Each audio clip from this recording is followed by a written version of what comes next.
भी चले न हनुमान के बिना, दुनिया चले न श्री राम के बिना, राम भी चले न हनुमान के बिना। राम सिया राम सिया राम जय राम, राम सिया राम सिया राम जय राम, राम सिया राम सिया राम जय राम, राम सिया राम सिया राम जय राम, राम सिया राम सिया राम जय राम, राम सिया राम सिया राम जय राम। राम हनुमान जी के नेत्र सजल हो गए तो प्रभु श्री राम ने कहा कि देखो हनुमान जी, ऐसा है, एक काम बहुत जरूरी है, सो काम आपको ही करना है। हनुमान जी के लिए राम जी ने एक ड्यूटी बता दी कि बोले देखो आप यहीं मेरे पास रहो। अब काम बता देंगे राम जी तब तो कोई नहीं कहेगा कि हमेशा बैठे रहते हैं। राम जी ने ऐसा काम बताया हनुमान जी को कि अब उनको कोई दूर नहीं कर सकता। बोले हनुमान जी, जब मुझे जमाई आए ना तो आप चुटकी बजा देना। तो हनुमान जी बड़े प्रसन्न हुए कि आए हाय प्रभु, मेरा ध्यान आपके सिवा भला कौन रख सकता है। अब तो हनुमान जी बिल्कुल घुटमन मार के ऐसे चुटकी टाइट करके प्रभु श्री राम के मुख के पास ऐसे ऐसे बिल्कुल अलर्ट देख रहे हैं कि भगवान को जमाई आएगी और मैं चुटकी बजा दूंगा। अब कोई शिकायत कर ले, कैसे करेगा? राम ने काम दे दिया, प्रभु श्री राम ने हनुमान जी को काम दे दिया। अब कोई नहीं बोल सकता, जिसको आना आओ, जिसको जाना जाओ। हनुमान जी को एक ऐसा काम मिला है, 24 आवर भगवान के पास रहेंगे। जय हो। दरबार खत्म हो गया, शाम हो गई, दिन हो गया, हनुमान जी बैठे हैं, प्रभु के सुंदर मुख को देख रहे हैं। हृदय से हृदय का प्रेम जुड़ा हुआ है। बात आई जब रात हो गई, अब भगवान जब अपने शयन कक्ष में गए तो हनुमान जी भी पीछे पीछे जा रहे हैं। अब बीच में टकरा गई माता जानकी, तो बोले कि हनुमान जी अब मर्यादा का भी तो ख्याल कर लो, है? अब इतने छोटे तो तुम हो नहीं और शादी विवाह तुम्हारा हुआ नहीं है, इसलिए तुम्हें कुछ पता तो है नहीं, तो तुम आगे सोच लो करना क्या है। फिलहाल इससे आगे ना टिलाओ। अब हनुमान जी फिर फंस गए, अब क्या करें? अब हनुमान जी जब फिर फंस गए तो फिर नेत्र से झरझर आंसू बहने लगे। लेकिन अब मर्यादा ही ऐसी है कि उसका भी भंग, उसको भी भंग नहीं कर सकते। प्रभु के शयन कक्ष में नहीं जा सकते तो नहीं जा सकते, वो भी विरुद्ध है। तो हनुमान जी क्या किए, उसी छत पर ही चले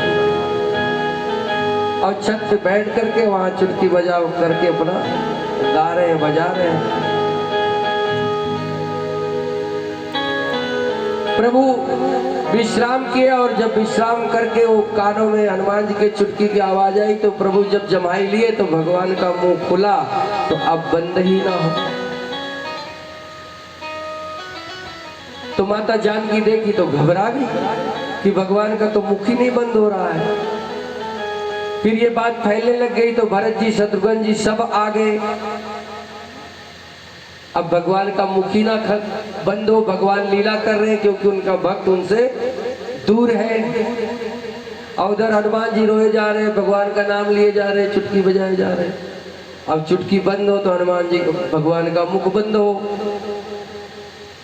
तो साहब वशिष्ठ जी तक बात पहुंच गई कि वो प्रभु श्री राम को कुछ दिक्कत हो गई है, स्वास्थ्य संबंधी उनका मुख बंद ही नहीं हो रहा है। वशिष्ठ जी आए, इधर उधर देखा, हनुमान जी नहीं दिखे। वशिष्ठ जी राज समझ गए, बोले हनुमान जी कहाँ हैं? तो ढूंढा जाने लगा, अब हनुमान जी कहीं दिखे ही ना। तो जब देखा गया तो छत के बाजे श्री राम जय जय राम कर रहे। बुलाया गया कि तुम जिसकी आराधना में उनकी तबीयत खराब है। अब तो हनुमान जी रोते रोते भागते दौड़ते जब आए, देखे प्रभु को मुख खुला तो हनुमान जी का ध्यान भंग हुआ, चुटकी बंद हुई, प्रभु का मुख बंद हो गया। प्रभु उठ करके बैठ गए। बोले सीतापति रामचंद्र भगवान की जय। भक्ति करना सीखना चाहिए हमें, भक्ति से भगवान मिलते हैं, भक्ति के अलावा भगवान नहीं मिल सकती। अच्छा साहब, भगवान की छोड़ो, आप किसी की भक्ति कर लो, अपने माता पिता की भक्ति कर लो, फल जरूर मिलेगा। अपने गुरु की भक्ति कर लो, फल जरूर मिलेगा। किसी मित्र से भक्ति ज्यादा प्रेम हो जाए, फल जरूर मिलेगा। भक्ति में बहुत गूढ़ रहस्य है। भी व्यक्ति, कोई भी देवी देवता, भगवान भक्ति के अधीन है। भक्ति से परमात्मा आज कौशल्या के आंगन में बालक बन करके आए। भक्ति के कारण यशोदा के यहाँ कृष्ण बन करके आए। भक्ति के कारण अदिति के गर्भ में आए। भक्ति ही भगवान को अपने काबू में कर सकती है और कोई शक्ति नहीं। प्रभु श्री राम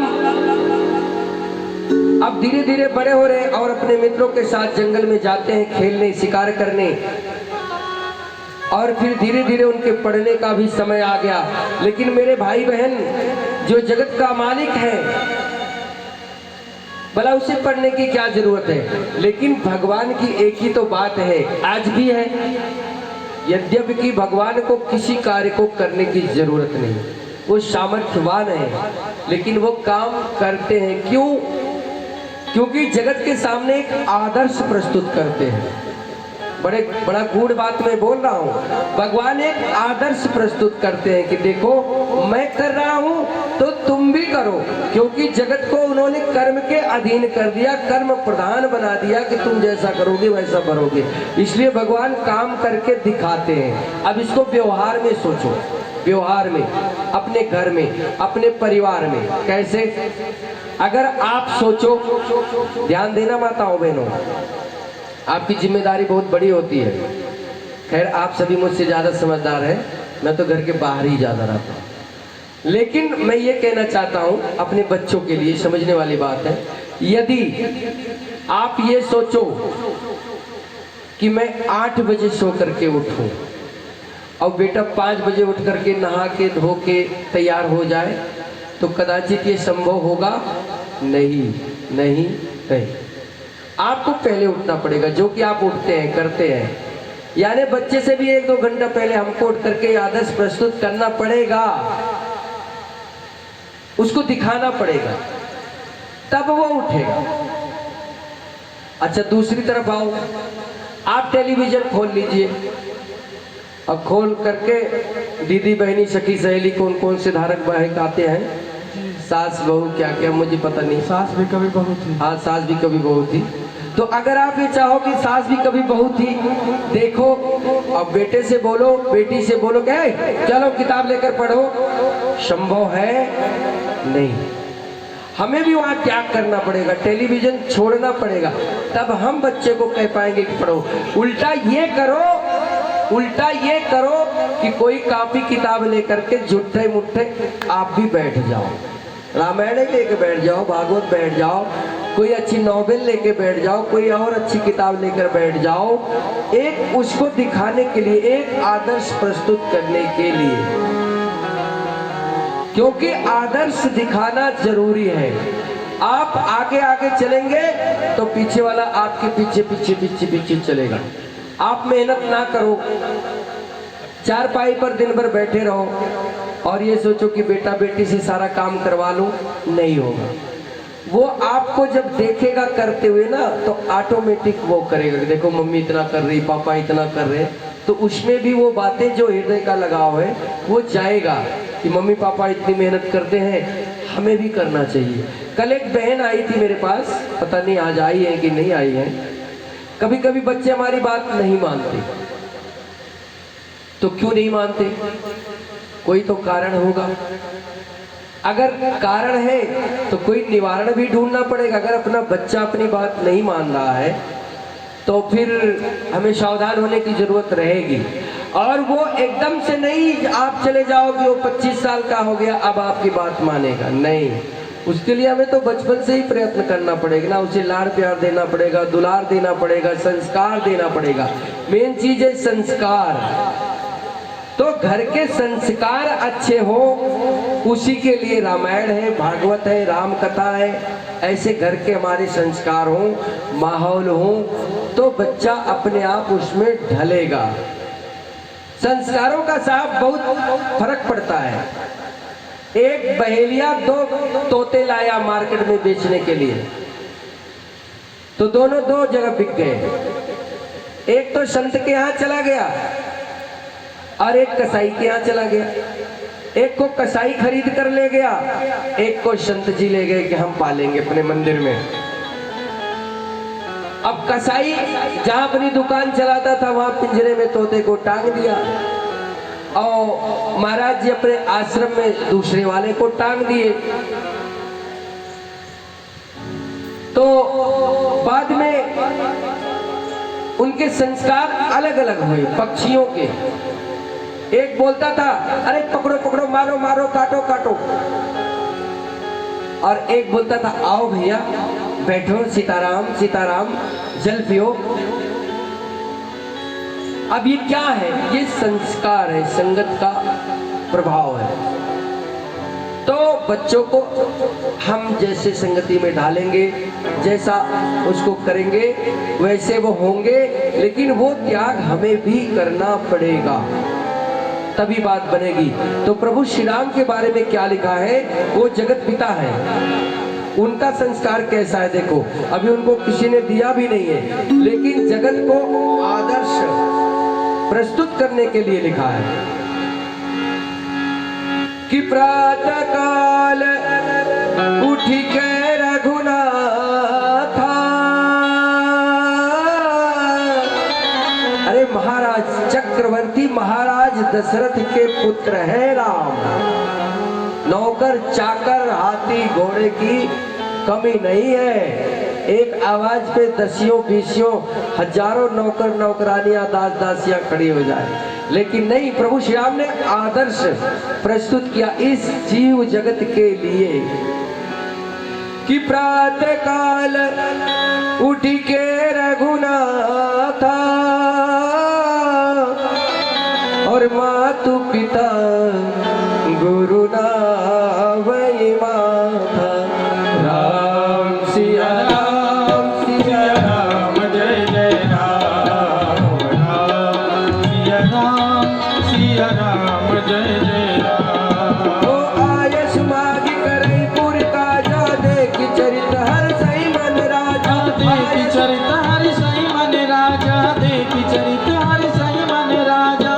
व्यापक अकाल अनीह अजराम,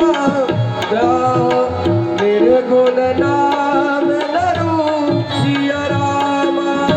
व्यापक अकाल अनीह अजराम, निर्गुण नाम नरूप सिया राम। भगत है तू नाना विरामा, करत चरित्र अनूप सिया राम। बोलो राम राम सिया राम, जय जय राम राम सिया राम जय जय राम। भाई मेरे, प्रातः काल उठ के रघुनाथा। अच्छा, प्रातः काल कितने लोग उठते हैं नोएडा में? ऐसे हाथ उठाएंगे, ऐसे थोड़ा थोड़ा सा, कोई नहीं उठता ना। 8-9 बजे उठा करो, अच्छी बात है। कल ऋषिपाल पंडित जी मुझसे कह रहे तुम देर सो के उठो।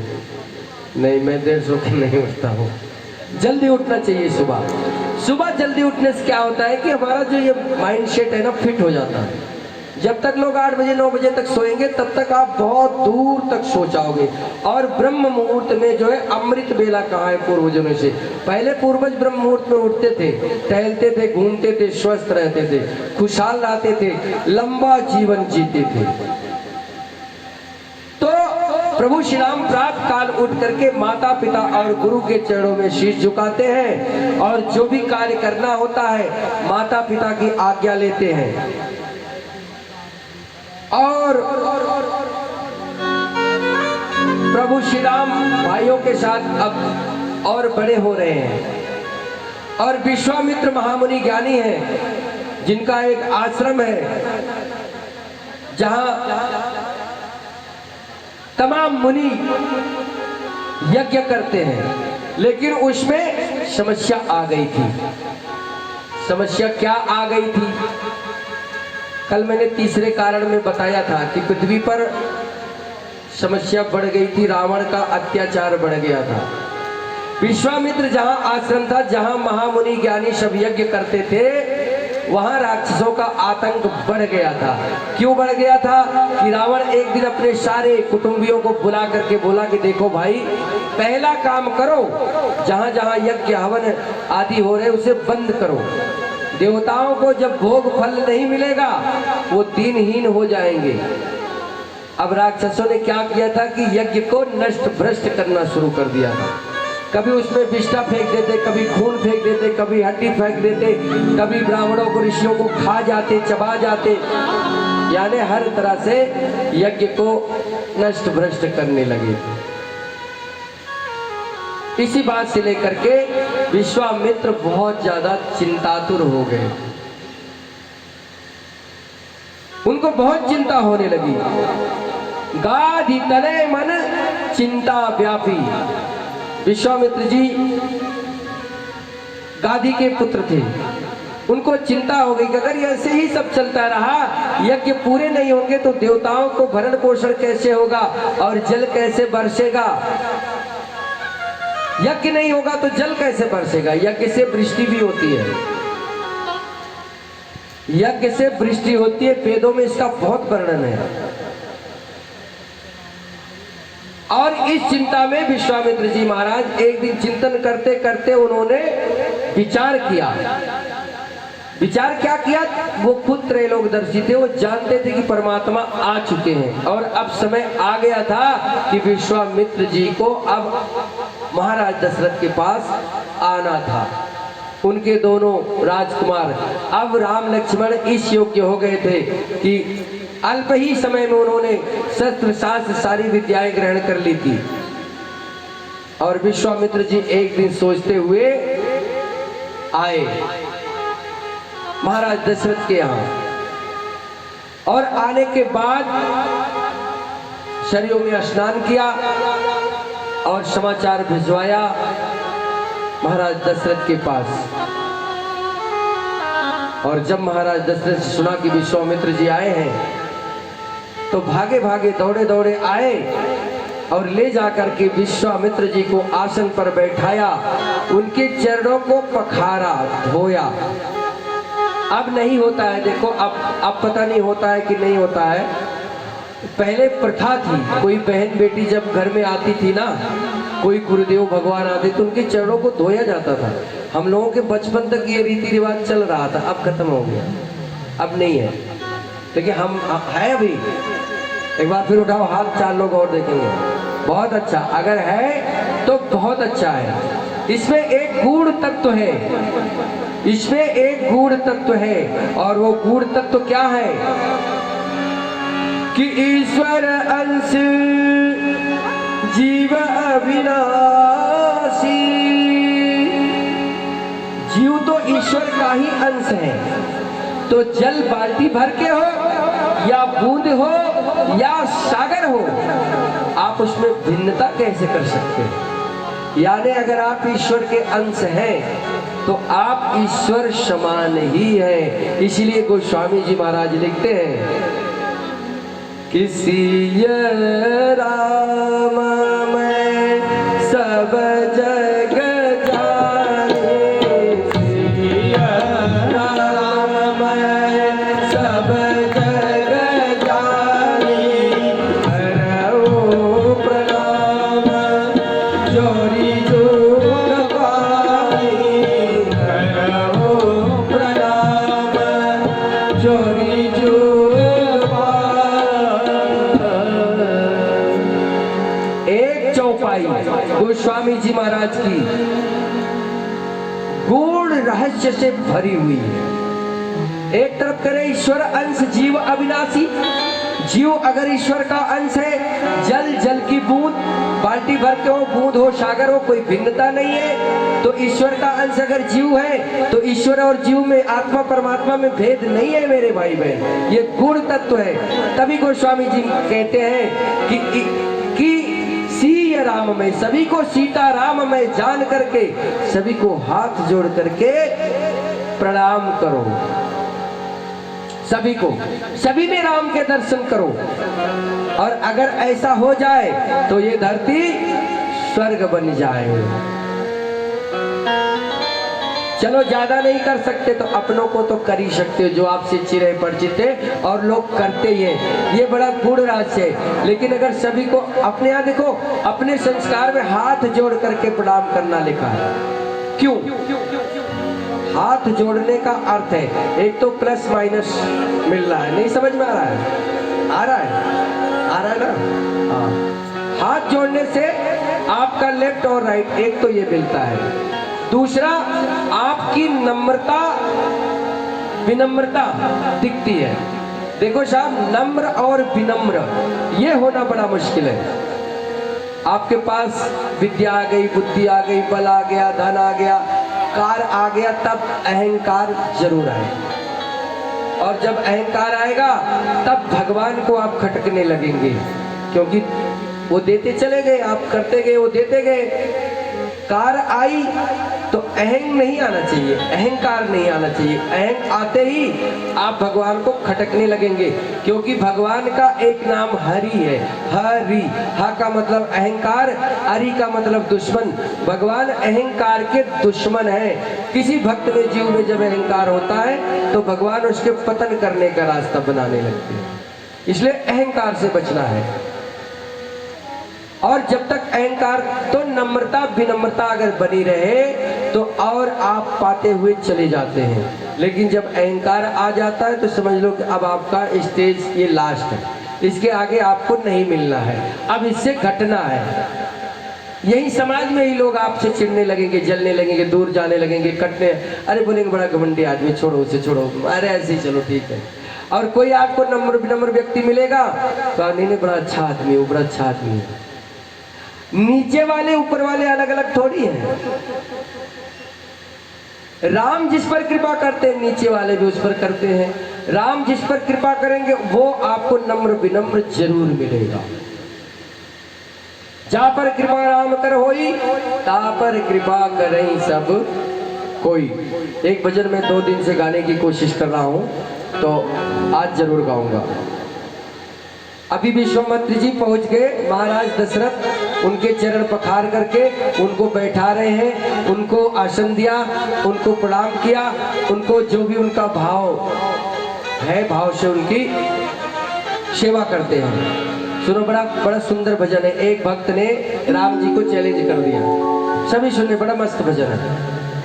अब भक्त का ही भाव है साहब, चैलेंज भगवान को कौन कर सकता है? भक्त ही कर सकता है, और किसी में शक्ति नहीं है। रावण नहीं कर सका, रावण चैलेंज नहीं कर सका, हिरण्याकश्यप, हिरण्याक्ष, कंस कोई नहीं कर सका, लेकिन भक्त ने बार बार भगवान को चैलेंज किया है। आज एक बार फिर एक भक्त ने राम जी को चैलेंज कर दिया है, और चैलेंज भी किया तो बड़े गजब ढंग से किया, बड़ा मस्त लिखा है। मेरी भजन नहीं, मैं चुरा के लाया हूँ, किसी की कॉपी किया।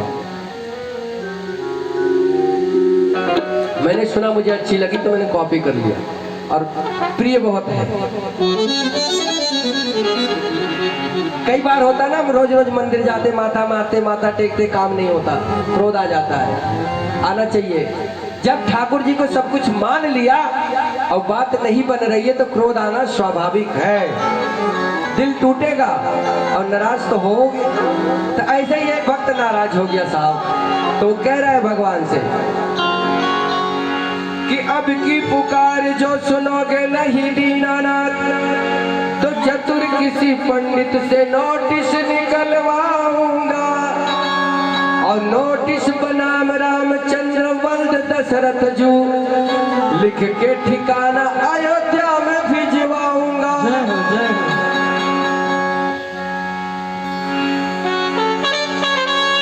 दर्शन में पाने का दावा करूंगा नाथ, हाजिर होने के लिए सम्मन भिजवाऊंगा। ऐसा वैसा भक्त नहीं था वो, पूरा अपनी पे आ गया था कि प्रेम के शिकार को मैं प्रीति रूपी घूस देकर, और प्रीति रूपी मिसल को मैं पेश करवाऊंगा। हृदय के हकीम नाथ मांगेंगे सबूत यदि, तो वेद और पुराणों की गवाही दिलवाऊंगा। अंत में डिग्री हमारी होगी दीनानाथ, और इसी के बहाने नित्य दर्शन में पाऊंगा। जब रोज कोर्ट के चक्कर मारोगे ना महाराज, रोज कोर्ट में तो आना पड़ेगा, तब मुझे रोज दर्शन होगा, तब मुझे रोज दर्शन होगा। अब आगे सुनो क्या कहता है। और मेरी विनती सुनो सांवरे राम जी, मेरा हारमोनियम साथ दे रहा है। मेरी विनती सुनो सांवरे राम जी, वरन जाके दादरा भैया, वरन जाके कचहरी अपील करूंगा। मेरी विनती सुनो सांवरे राम जी, मेरी विनती सुनो सांवरे राम जी, वरन जाके कचहरी अपील करूंगा, वरन जाके कचहरी अपील करूंगा। मेरी विनती सुनो सांवरे राम जी, मेरी विनती सुनो सांवरे राम जी, वरन जाके कचहरी अपील करूंगा। हार जाओगे खुद का मुकदमा प्रभु, हार जाओगे खुद को मुकदमा प्रभु, श्री हनुमत को अपना वकील करूंगा। हार जाओगे अपना मुकदमा प्रभु, श्री हनुमत को अपना वकील करूंगा। जय हो।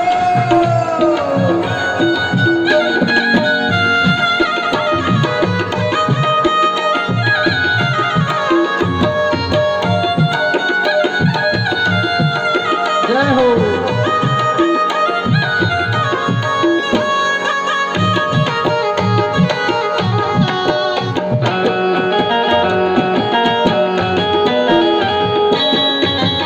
श्री हरि।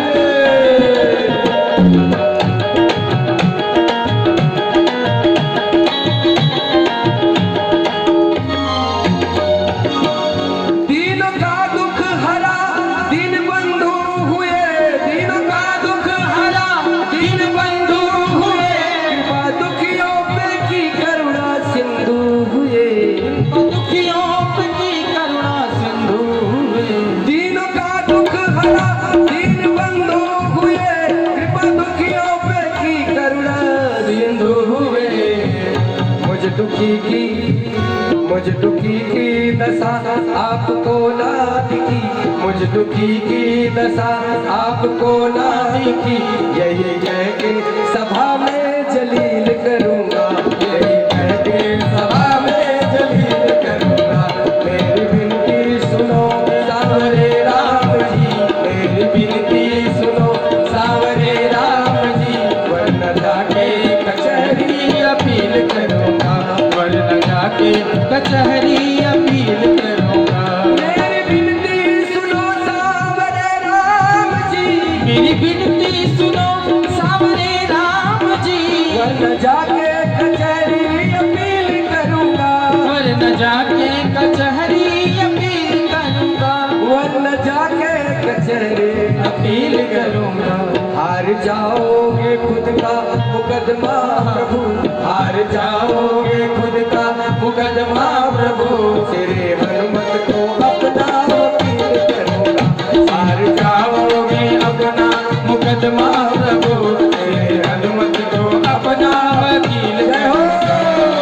ताली बजाते रहिए।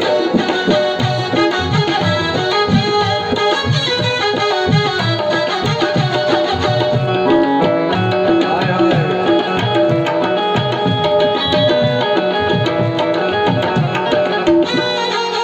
भैया जी आप नहीं किधर को आ जाओ, मुझे आपका डांस देख के पूरा 5 महीना हो गया, अपनी कसम। आ जाओ आ जाओ, प्रभु के नाम पे देखो सबसे दिल बैठे हैं, वो आ रहे हैं पीछे से। नहीं आप भी आ सकते हैं, आप भी आ सकते हैं। हाँ हाँ हाँ, तो दिक्कत क्या है? अरे हमारे लिए नहीं, ठाकुर जी के लिए। यहाँ शर्म छोड़ दो, चलो बहनें शर्मा रही तो भैया लोग करें।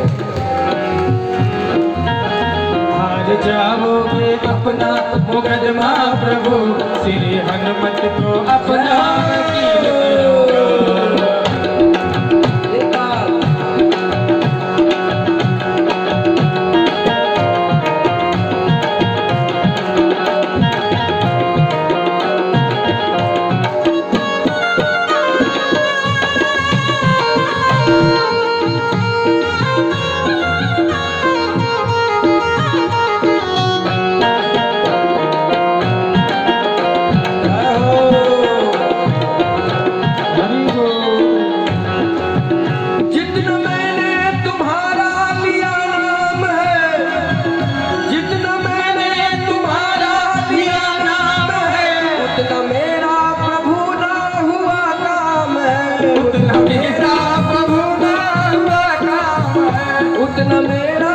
प्रभु ना हुआ काम है, उतना मेरा प्रभु ना हुआ काम है।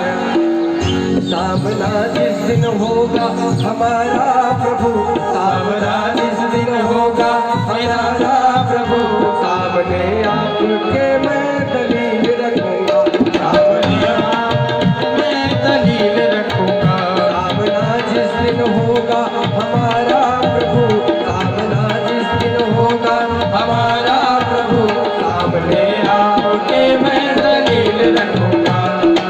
जय हो।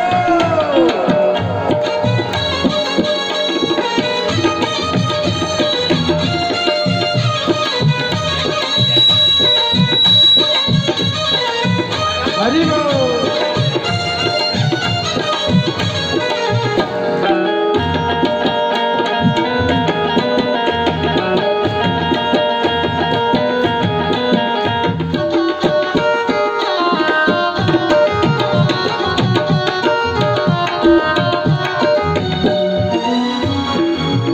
मानता हूँ कि मेरी ये खुद गर्जी है, मानता हूँ कि मेरी ये खुद गर्जी है, चाहता हूँ कृपा ये मेरी मर्जी है, चाहता हूँ कृपा ये मेरी मर्जी है। मानता हूँ कि मेरी ये खुद गर्जी है, मानता हूँ कि मेरी ये खुद गर्जी है, चाहता हूँ कृपा ये मेरी मर्जी है, चाहता हूँ कृपा ये मेरी मर्जी है, चाहता हूँ कृपा ये मेरी मर्जी है, चाहता हूँ कृपा ये मेरी मर्जी है। भक्त की अर्जी पर अब विचार करो, भक्त की अर्जी पर अब विचार करो, मैं भी दुनिया में भक्ति की कील रखूंगा। चाहता हूँ भक्त की अर्जी पर अब विचार करो, मैं भी दुनिया में भक्ति की कील रखूंगा। मैं भी दुनिया में भक्ति की कील रखूंगा, भक्ति की दुनिया में कील रखूंगा। मैं भी भक्ति की दुनिया में कील रखूंगा, मैं भी भक्ति की दुनिया में कील रखूंगा, मैं भी भक्ति की दुनिया में कील रखूंगा। मेरी विनती सुनो सावरे राम जी, मेरी विनती सुनो सावरे राम जी, वरना जाके कचहरी अपील करूंगा, वरना जाके कचहरी अपील करूंगा, वरना जाके कचहरी अपील करूंगा। वरना जाके कचहरी अपील करूंगा। हार जाओगे अपना मुकदमा प्रभु, हार जाओगे अपना मुकदमा प्रभु, श्री हनुमत को अपना वकील करूंगा। हार जाओगे अपना मुकदमा प्रभु, श्री हनुमत को अपना वकील करूंगा, श्री हनुमत को अपना वकील करूंगा, श्री हनुमत को अपना वकील करूंगा। इस भजन में भी एक रहस्य है, और रहस्य ये है कि बिना हनुमान जी की इजाजत के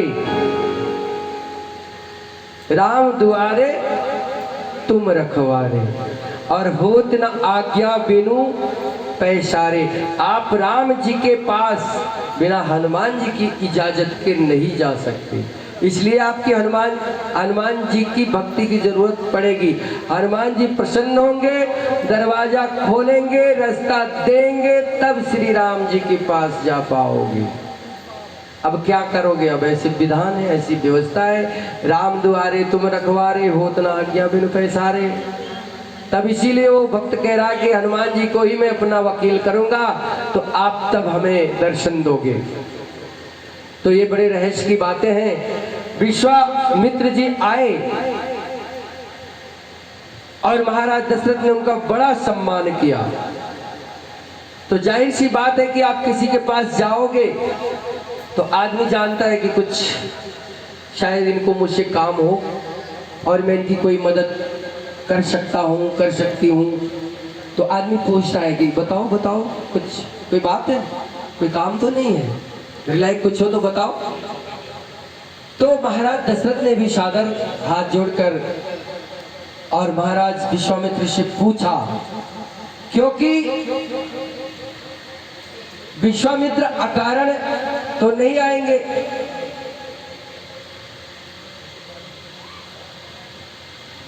कोई कारण होगा। और महाराज दशरथ ने जब पूछा तब उन्होंने बताया, असुर समूह सतावई मोहि, असुर समूह सतावई मोहि, असुर समूह सतावई मोहि, मैं जाचर आयो प्रभु तोहि,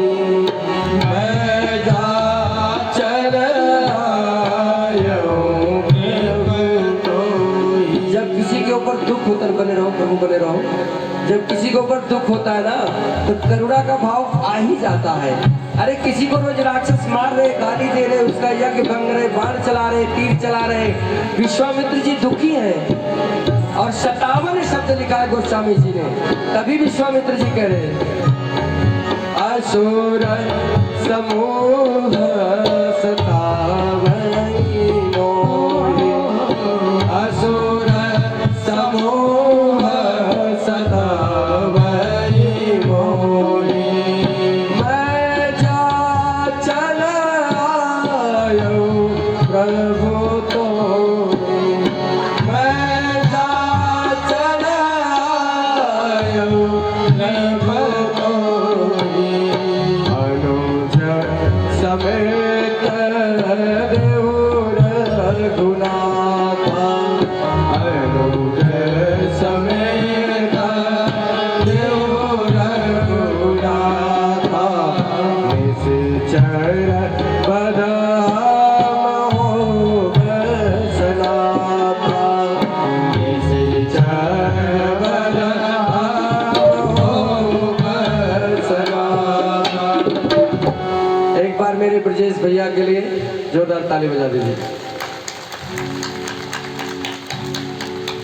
जब हम याचना के लिए जाते हैं किसी के पास तो हमारे भाव ऑटोमेटिक करुणा के हो जाएंगे।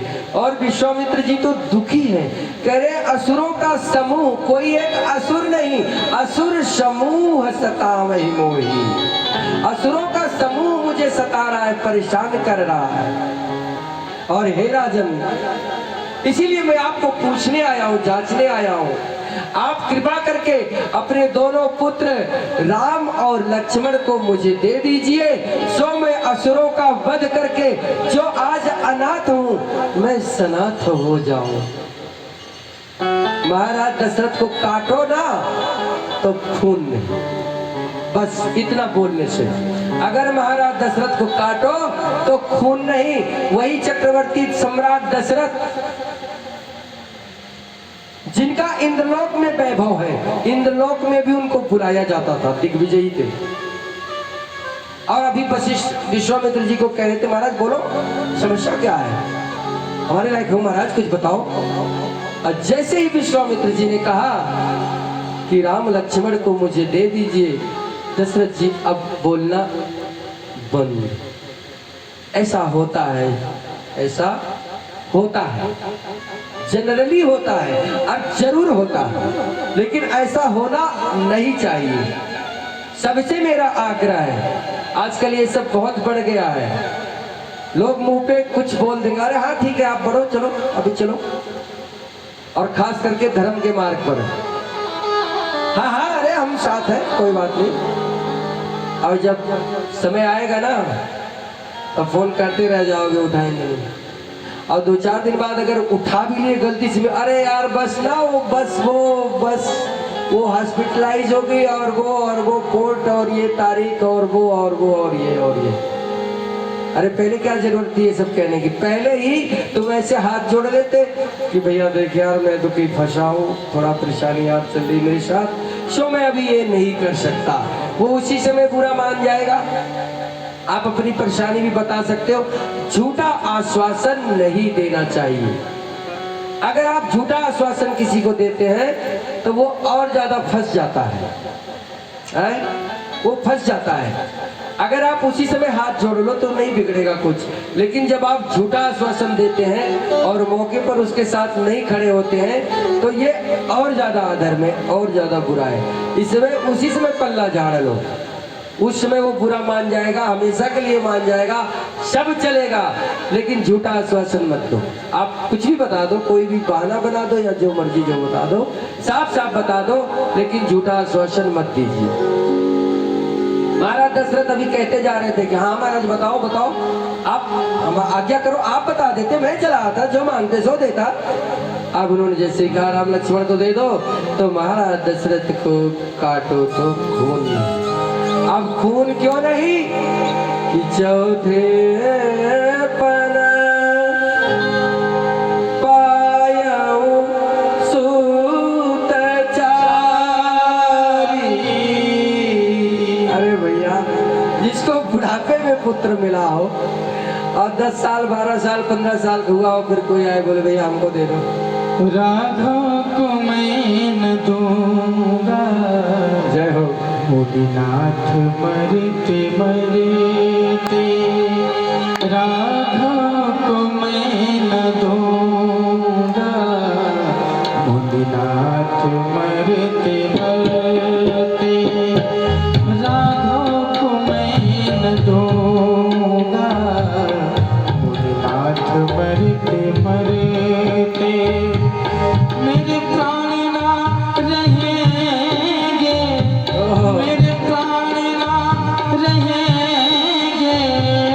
यह दान करते करते राघव को मैं न दूंगा।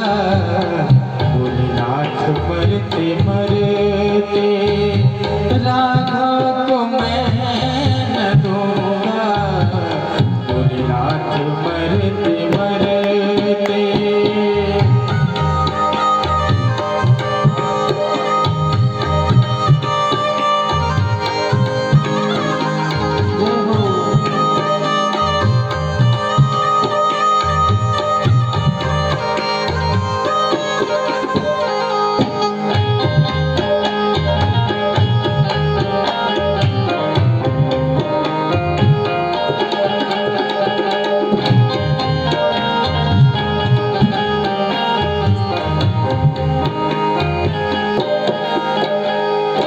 जल के बिना कदाचित मछली शरीर धारे।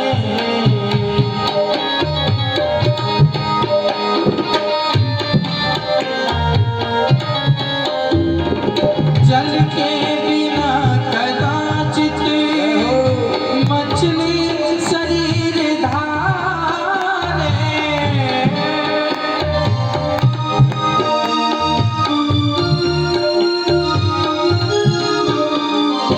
पर मैं न जी सकूंगा इनके बिना सहारे।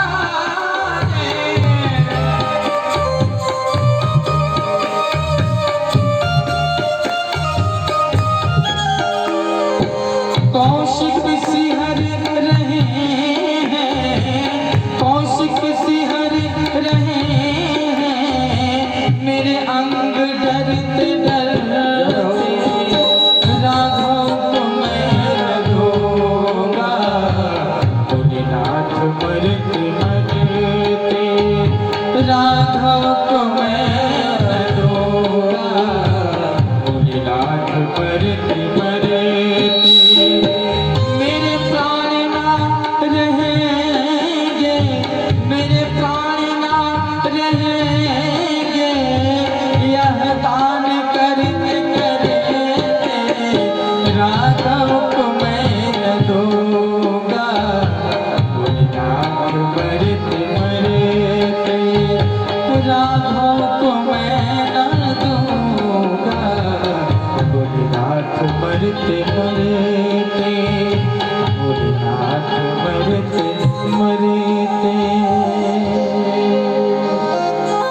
एक बार विवेक जी के लिए जोरदार ताली बजा दीजिए।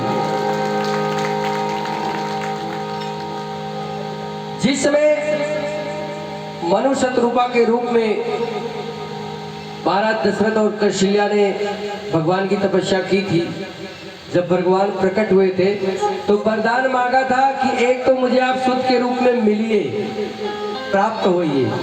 उसी समय एक वरदान ये भी मांगा था दशरथ जी ने प्रभु से कि प्रभु एक बात है, आप मुझे पुत्र के रूप में तो मिलना ठीक बात है। वो भगवान ने तथास्तु कह दिया। बोला और वरदान मांगो, तो बोले कि और वरदान ये दे दो कि जब तक आप मेरे नेत्रों के सामने रहो तभी तक मेरे प्राण रहे। आप जैसे ही मेरे नेत्रों से दूर जाओ फिर मेरा प्राणों का मोह खत्म हो जाए। इसीलिए वो आज देने से कतरा रहे कि राम जाएंगे तो मैं जी ही नहीं पाऊंगा। वो जानते थे मुझे वरदान है, मैंने ही मांगा है, और राम के बिना दशरथ जीने की कल्पना ही नहीं कर सकते। इसीलिए रोने लग गए, नेत्रों से जल बहने लगा, अश्रुपात होने लगा। बोले हे मुनि, आपने वरदान, आपने जो कुछ मांगा सोच समझ कर नहीं मांगा, आप कुछ और मांग लो। सुनो एक काम करो, मेरी ये चतुरंगड़ी सेना है, मैं हूं दिग्विजयी हूं, मैं चलता हूं, कौन सा राक्षस है मैं देखता हूं। लेकिन ये सुकुमार मेरे बालकों को क्यों मरवाने ले जा रहे हो? इन्हें मत ले जाओ, मुझ पर कृपा करो, मुझ पर कृपा करो। रोने लगे, बिल्कुल बच्चों के जैसे रोने लगे। अब विश्वामित्र त्रिकालदर्शी, वो तो जान रहे कि जो इनके पुत्र है वो नारायण है, धरती का भार हरण करने के लिए आए हैं, बिना इनके राक्षसों का वध होगा ही नहीं। दशरथ ऐसे ही वीर बन रहे हैं। अगर दशरथ के मारने से वो मर जाते तो फिर विश्वामित्र को आपत्ति क्या थी?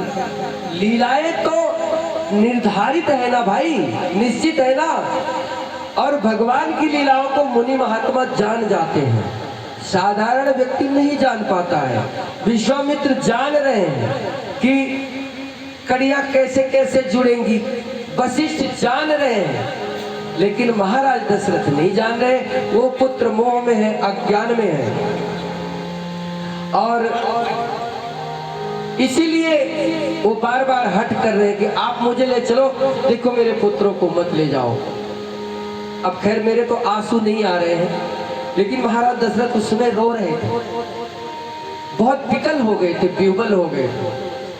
तब वशिष्ठ जी का समझाना हुआ कि महाराज आप अज्ञान को प्राप्त मत होइए, भगवान की लीलाएं घटनाएं सुनिश्चित है, और जिन्हें आप सिर्फ अपना पुत्र मान रहे हो वो सिर्फ तुम्हारे पुत्र नहीं है। पहले ऐसे मुनि थे, महाराज विश्वामित्र, वशिष्ठ, ये सब त्रैलोकदर्शी थे।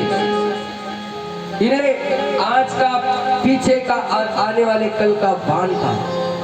बहुत समझाया बुझाया कि आप हट मत करिए, जो होना है उसे होने दो, तुम बीच में बाधा मत बनो। अगर ये जाएंगे नहीं विश्वामित्र जी के साथ तो राक्षसों का अंत नहीं होगा। भगवान ने इसीलिए शरीर धारण किया है, और फिर भगवान का जो विवाह होना है वो भी विश्वामित्र ही माध्यम बनेंगे। तो इस बात को तो वशिष्ठ जी जान रहे हैं, लेकिन महाराज दशरथ नहीं जान रहे हैं। बहुत उन्होंने समझाया बुझाया, और समझा बुझा करके कहा कि आप इन्हें दे दो, आप मेरी इस बात को मानो कि ये माता पिता के समान होंगे, राम और लक्ष्मण के, आपको चिंता करने की कोई जरूरत ही नहीं है। लेकिन तब भी महाराज दशरथ कह रहे, नहीं महाराज, मुझसे नहीं हो रहा है। रोने लगे, बोले कि सब सुत प्रिया मोही प्राण की आदमी को अपना प्राण सबसे प्रिय होता है ना। महाराज दशरथ कह रहे कि हे महाराज, सब सुत प्रिया मुझे चारों प्राणों के समान प्रिय है। सब सुत प्रिया मोही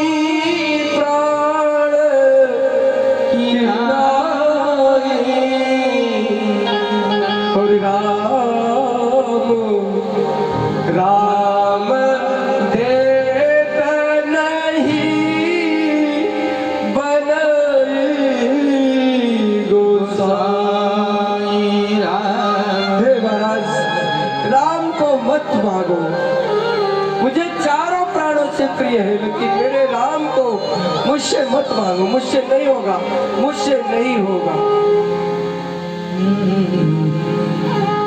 फिर वशिष्ठ जी ने बहुत समझाया, आजकल भूत भविष्य वर्तमान, कि महाराज अज्ञान को प्राप्त मत होइए।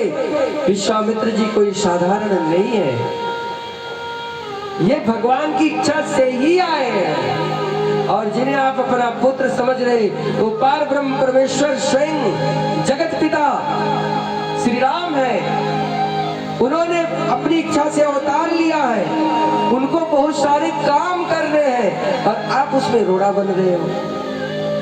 आप उनको बस दिन भर देखना चाहते हो, अरे उनको कुछ काम भी करना है। और चिंता आप मत करिए, बहुत समझाने बुझाने के बाद तब उसके बाद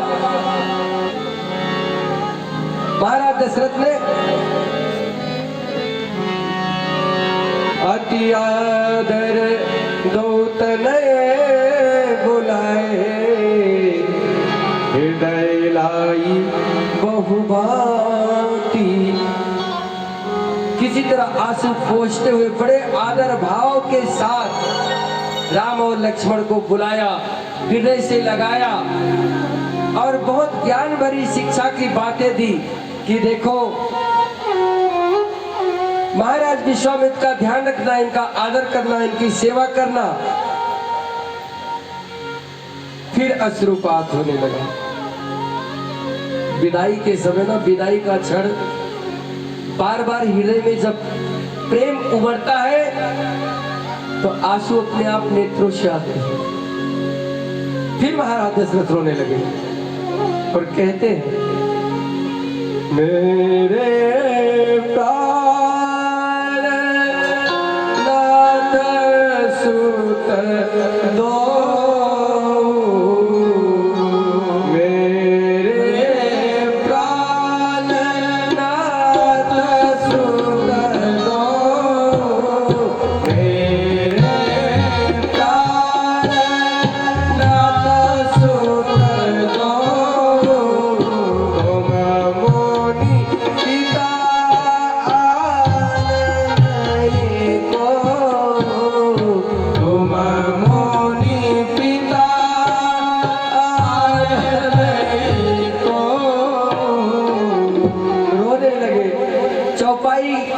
गंभीरता का ध्यान करें।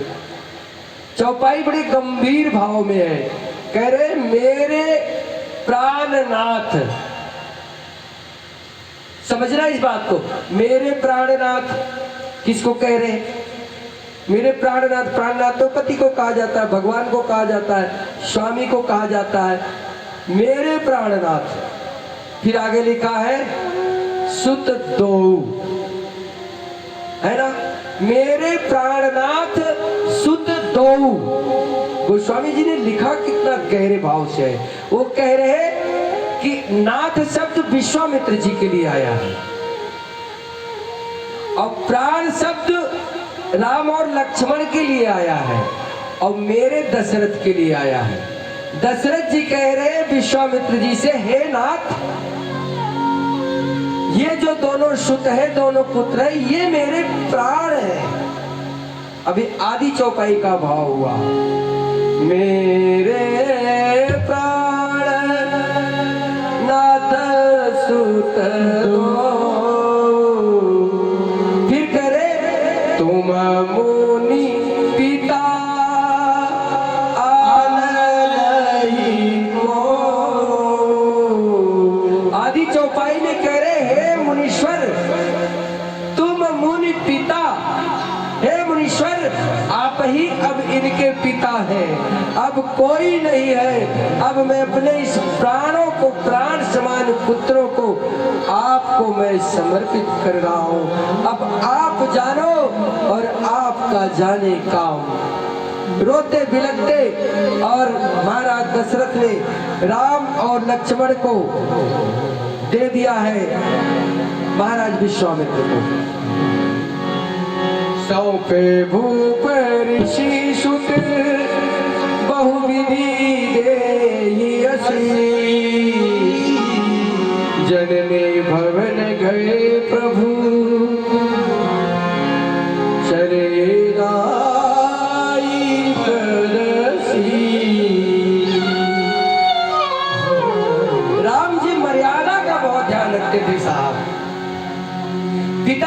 आज्ञा दिया तब जननी भवन गए, माताओं के पास गए आशीर्वाद लेने, आज्ञा लेने की। माता, मैं पिताजी ने मुझे मुनि विश्वामित्र को दे दिया उनकी सहायता के लिए, सो तुम चिंता मत करो, मैं जा रहा हूं, मुझे जाने की आज्ञा करो। तो माताएं तो होती ही बड़े हृदय की, लेकिन जब आदेश हो गया, बात हो गई, दे दिया। राम ने ये नहीं कहा बातचीत चल रही है, कह रहे वहां चले जाना रहो मुनि के साथ, तो माता देती तो वो भी कहती कि नहीं नहीं कहीं नहीं जाना, तुम घर में रहो है? लेकिन ऐसा नहीं था, राजा महाराजा का घर है, कोई छोटी मोटी बात थोड़ी है। महाराज ने पहले ही कह दिया है, दे दिया है, अब तो खाली आशीर्वाद लेने गए कि माँ पिताजी ने मुझे महाराज विश्वामित्र के साथ वन को जाने की इजाजत दे दी है, आज्ञा दे दी है, मुनि की सहायता है, तो अब बीच में मां ना नहीं कह सकती। लेकिन वन के समय ऐसा हुआ है, वन के समय मर्यादाएं भंग हुई है, क्योंकि वो दूसरी बात है, वो तो बात ही अलग है। वो तो कोई भी होगा बोले भैया अरे छोड़ो, हम ऐसी बातों में ना रहे, तुम्हारे कहने में बन जाएंगे 14 साल 15 साल 20 साल, कोई नहीं कहेगा। लेकिन अभी माताओं ने प्रतिकार नहीं किया, क्योंकि किसी की सहायता करने जा रहे। अब सहायता राजा नहीं करेगा तो भर करेगा कौन? तो माताओं ने आशीर्वाद दिया, हृदय से लगाया, बेशक अश्रुपात हुए लेकिन जाने की इजाजत दे दी है। और राम और लक्ष्मण महाराज विश्वामित्र जी के साथ चलते हैं और गोस्वामी जी महाराज वर्णन करते हैं उस समय प्रभु श्री राम का और लक्ष्मण जी का, जरा उसका ध्यान दें। और अरुण नयन उर बाहु विशाला, अरुण नयन उर बाहु विशाला, नील जलज तनु श्याम कमाला, नील जलज तनु श्याम कमाला, कटी पटपी तब रहो, वही बोल रहा हूँ, कट पटपी कसे पर भाता, कट पटपी कसे पर भाता, रुचिर चाप सयक दोहा, रुचिर चाप सयक दोहा।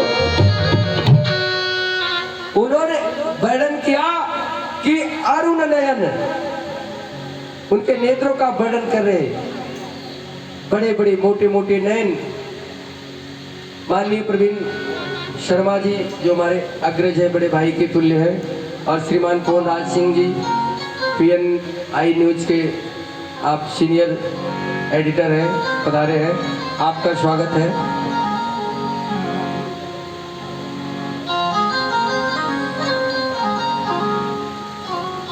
इन्हें यही कहीं आसन दिलाओ, ये हमारे लिए बहुत महत्वपूर्ण है।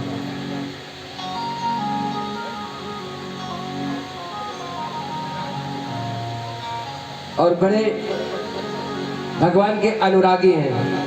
आपकी पूजा की चर्चा पूरी नोएडा में है, एक बार कुटिया में घुसते हैं 2 बजे निकलते हैं। और इनका आप मुझ पर बहुत प्रेम है, बहुत स्नेह है, बड़े भाई के तुल्य है। श्री राम और लक्ष्मण अब वो अप्रसन्न नहीं है, श्री राम लक्ष्मण अप्रसन्न नहीं है, वो नहीं रो रहे, क्योंकि भगवान में कोई मोह नहीं है, कोई विकार नहीं है, भगवान तो सर्वज्ञ है। ये जो मोह और अज्ञान है ये तो संसार के लोगों को होता है, परमपिता परमेश्वर को ऐसा कोई मोह अज्ञान नहीं है। वो तो उसी कार्य के लिए आए हैं। वो शहर से दोनों भाई आए और विश्वामित्र जी को जैसे लगा कि कोई खजाना मिल गया हो,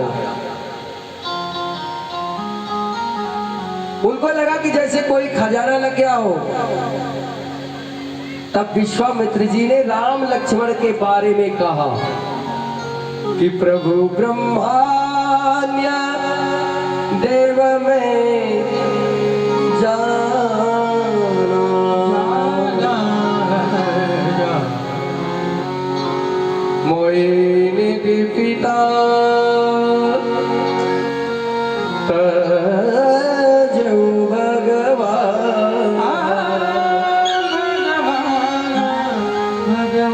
विश्वामित्र जान रहे कि ये स्वयं भगवान है और मनुष्य रूप में इन्होंने अवतार लिया है, इसीलिए विश्वामित्र जी को जैसे खजाना मिल गया हो।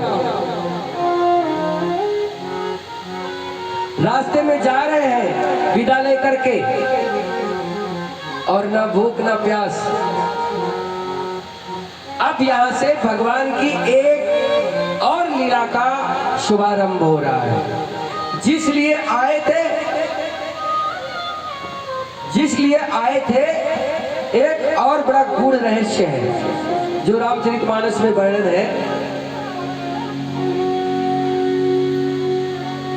विश्वामित्र के पास ऐसे अस्त्र शस्त्र थे जिसको धारण करने की क्षमता चराचर जगत में किसी के पास नहीं। वो अस्त्र शस्त्र की विद्या सिर्फ राम ही धारण कर सकते थे, लक्ष्मण ही धारण कर सकते थे, बल्कि लक्ष्मण भी सारी नहीं कर सकते थे, लेकिन राम ही सामर्थ्यवान थे। इसीलिए विश्वामित्र उनको पाकर के बड़े प्रसन्न थे कि जो कुछ मेरे पास विद्या है, देखो आज की जो टेक्नोलॉजी है उसी तरह वो भी चल रही है। और पहले भी ये मुनि ऐसे कहने को थे, ये सब वैज्ञानिक थे, वास्तव में वैज्ञानिक थे। वो रिसर्च करते थे जंगलों में, तो उन्होंने ऐसे ऐसे शस्त्र शास्त्रों का रिसर्च किया था जिसको कोई धारण करने वाला नहीं था। राम उसके पात्र थे। तो आप देखो कि ऐसे हाथ करते थे पहले के लोग, और हाथ में फरसा आ गया, हाथ में अग्निबाण आ गया, हाथ में मुद्गल आ गया। है ऐसा कोई विज्ञान है आज? है? नहीं है, नहीं है।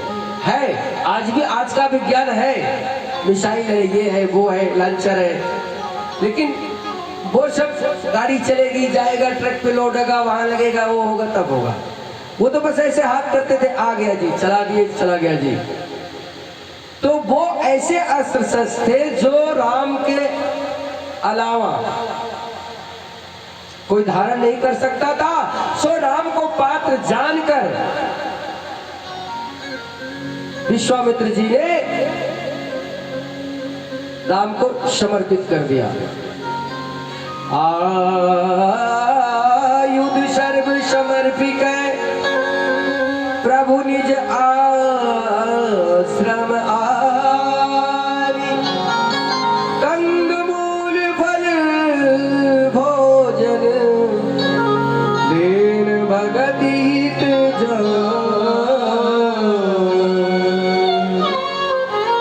श्री विश्वामित्र जी ने जो अस्त्र शस्त्र देने थे राम जी को दे दिया, समर्पित कर दिया, और कंदमूल फल उनके सेवा में समर्पित किया।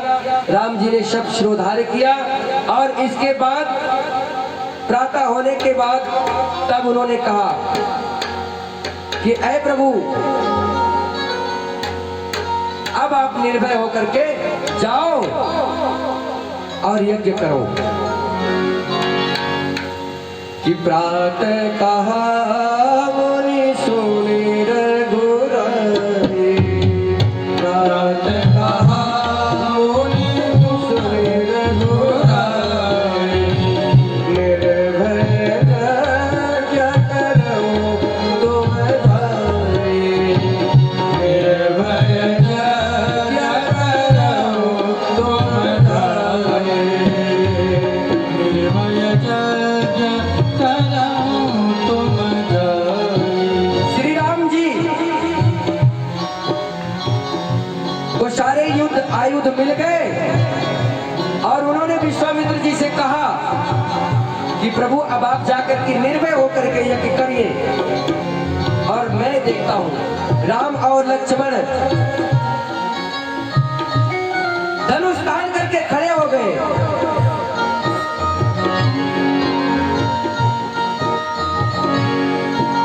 इसके बाद क्या हुआ कि जब वेद मंत्रोच्चार होने लगा और हवन यज्ञ की सुगंध फैलने लगी, तो राक्षस दौड़ पड़े, और खास करके मारीच। सुन मारीच निशाचर क्रोही सहायता मुनि तुहे,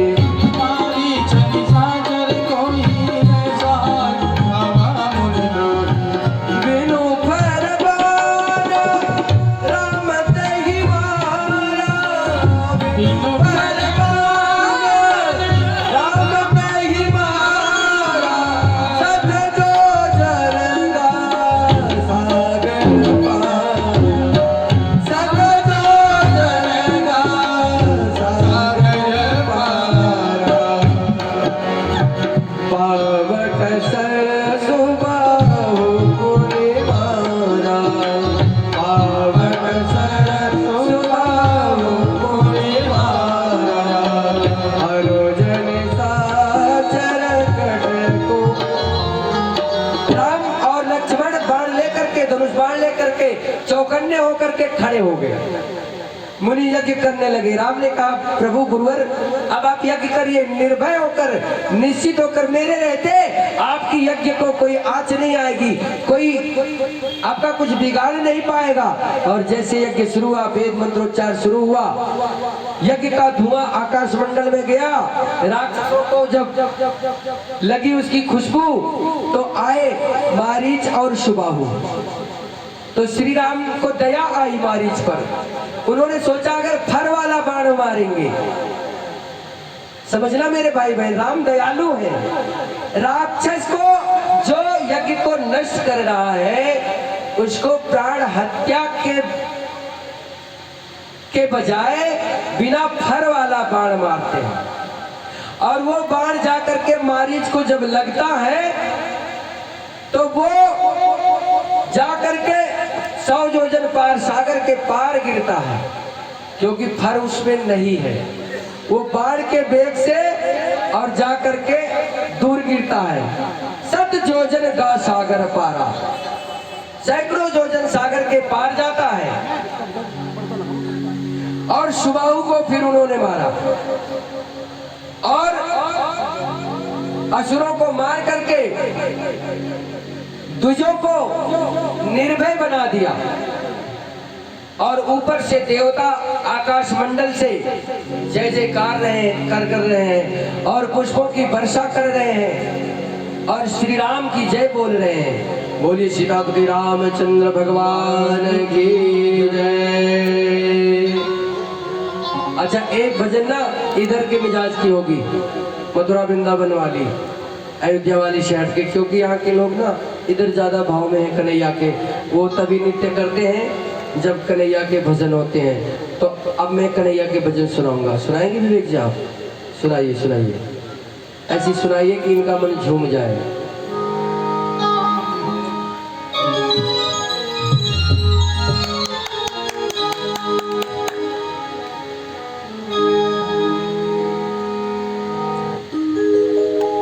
जय हो।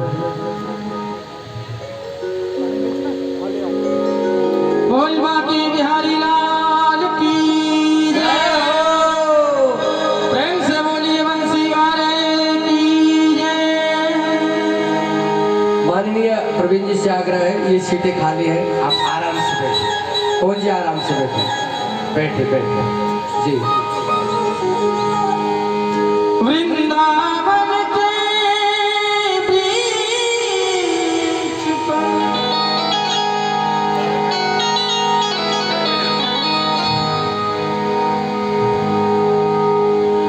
मुकुट सिर मोर का जय हो। मेरे चित चोर का दोने न मुकुट सिर मोर का मेरे चित चोर का दोने न दोने न सरकार के कटिले में कटार दोने न सरकार के कटिले हैं कटार के मुकुट सिर मोर का मेरे चित चोर का मुकुट सिर मोर का मेरे चित चोर का दोने न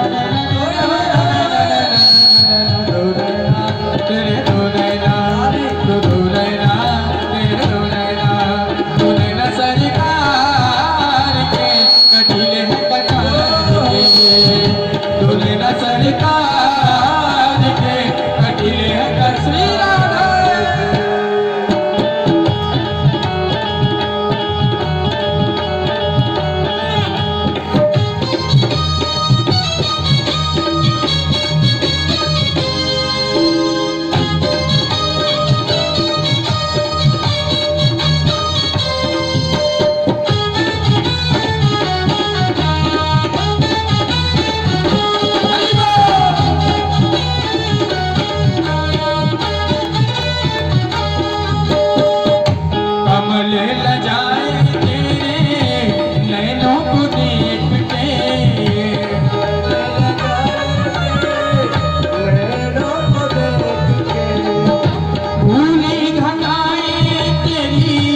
कजरे की रेत पे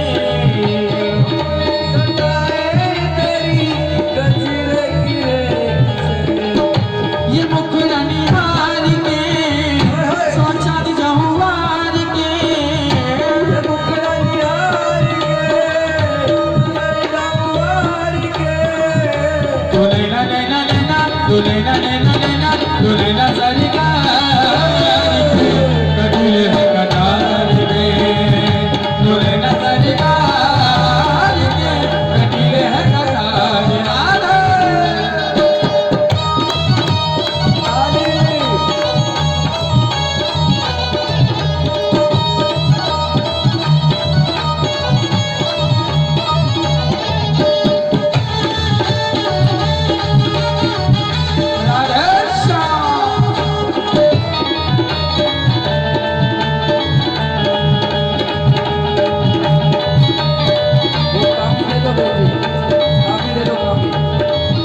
कुर्बान जाऊं तेरी बाकी अदाओं पर कुर्बान जाऊं बाकी अदाओं पे। कुर्बान जाऊं तेरी बाकी अदाओं पे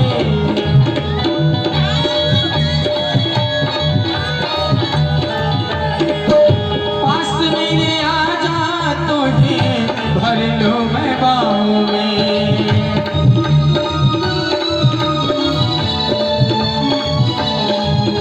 जमाने को बिसार के दिलों जा तुझ पे वार के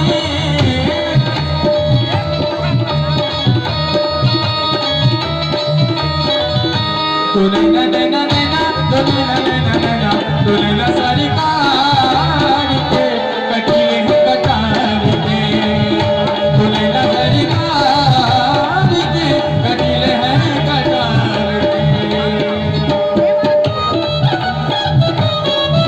राधा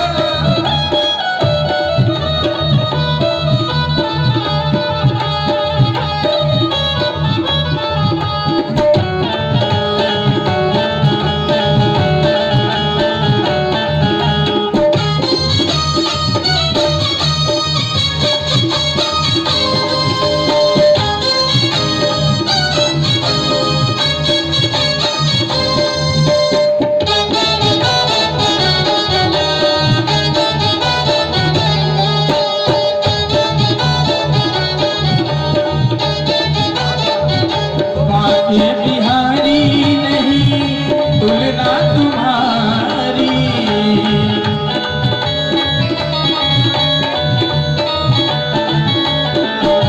तुम सा न देखा कोई होगा अगारी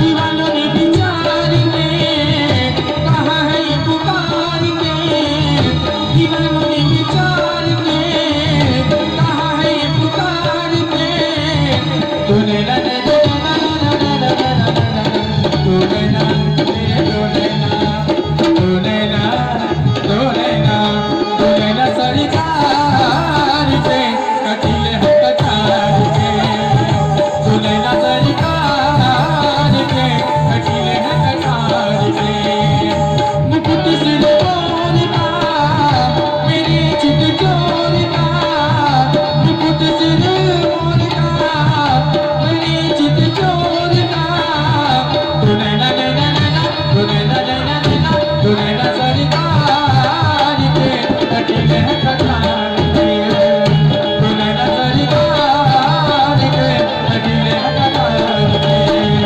कटिले हैं कटार के कटिले हैं कटार के कटिले हैं कटार के बोल पाटन बिहारी लाल की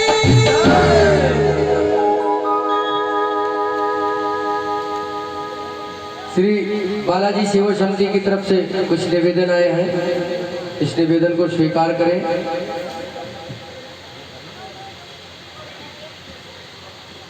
एक निवेदन यह है कि हर महीने के तीसरे शनिवार को कलरिया बाबा मंदिर पर सुंदरकांड का पाठ आयोजित होता है। है। और जो भी भक्त उसमें जुड़ना चाहे जुड़े। और हर महीने के लास्ट शुक्रवार को खाटू श्याम बस के द्वारा एक ये सेवा चल रही है इनकी, आप उससे जुड़े और उसके लिए आप माननीय रिजपाल